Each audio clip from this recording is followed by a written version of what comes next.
talk about Black Balls basically having a monopoly on the market.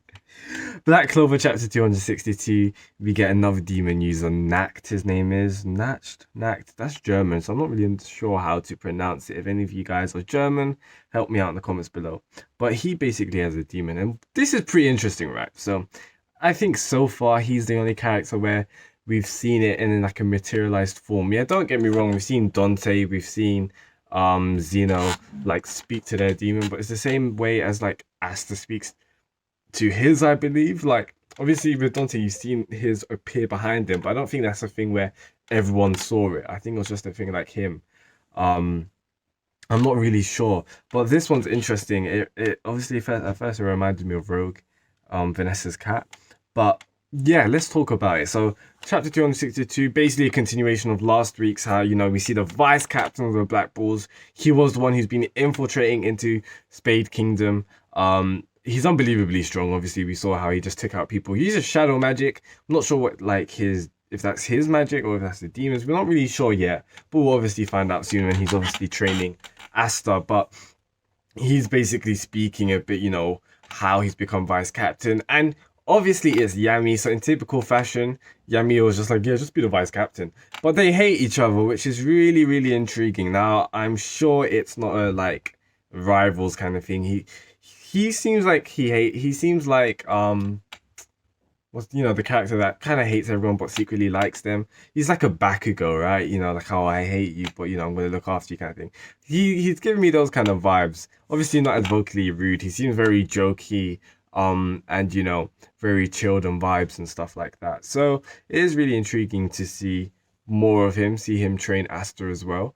We see him at the end of this chapter basically just break into the captain's meeting, which was crazy. And I want to talk about the captain's meeting in a second. I'll get there. But the way that he just like broke in, he was just like, yeah, I'm not really liking how you guys are right now. Like he basically told them to like fix up, which was pretty hilarious. So, it's the aftermath. Yami's been taken. Vengeance has been taken. Some of the squads are in tatters. Golden Dawn, Black Bulls to an extent as well. Yeah. So these captains are reeling from it. And you know what? I'm liking this chapter because most of the times with the way that the captains have been presented, the majority of the captains don't really like each other. That's kind of the vibe that was going on. They don't really like each other. They don't care for each other. Especially someone like the nobles of the captains. They thought people like Yami was below them and so forth. So it's really intriguing, obviously, to see this feelings of some of their allies have been taken, and we see the fury of the captains being like, I want to storm into the Spade Kingdom and invade. That would be cool to see. We always see in the shonen where it's like the group, the main protagonist and his friends, they go in, like rescue or they go and attack. I would like to see all the captains kind of come in on this one and like try and get back Yami and Vengeance. Which would be really interesting to see. But we do know with Nacht, I'm so sorry. We do know the vice captain's introduction, right? That he is going to be a major player in the arc to come and fighting and stopping. I don't really know what even to call this future arc that's up and coming, but he does seem to be quite a major player. That he seems to be a major player. Now, Julius didn't really say anything from this chapter, right? He's just sitting there silent because Yami and Vengeance are like his kids, basically. Like he took both of them on at a young age. Obviously, he found Yami and took him in. And then he did the same with William too. So yeah, he obviously must be taking this kind of personally as well. And he's probably thinking, oh, if only I was in my full form and had all my power, I'd be able to do something. Which begs the question, like, how does he get into that? Is it like in the sense we literally have to wait for him to grow up again? Because it was he stole time, right? Or he took time off. I can't remember. Years off his life. I can't remember what he did. But yeah, how's that going to happen? Or is it a thing where he can go back into his form? We're not really sure, to be fair. But yeah, this chapter was cool to see just the other reactions to the captains. It's cool to see Fuego Leon back, like just normally. he seems to take the leadership role quite a bit. It's either Fuego Leon or Vengeance to kind of take that lead.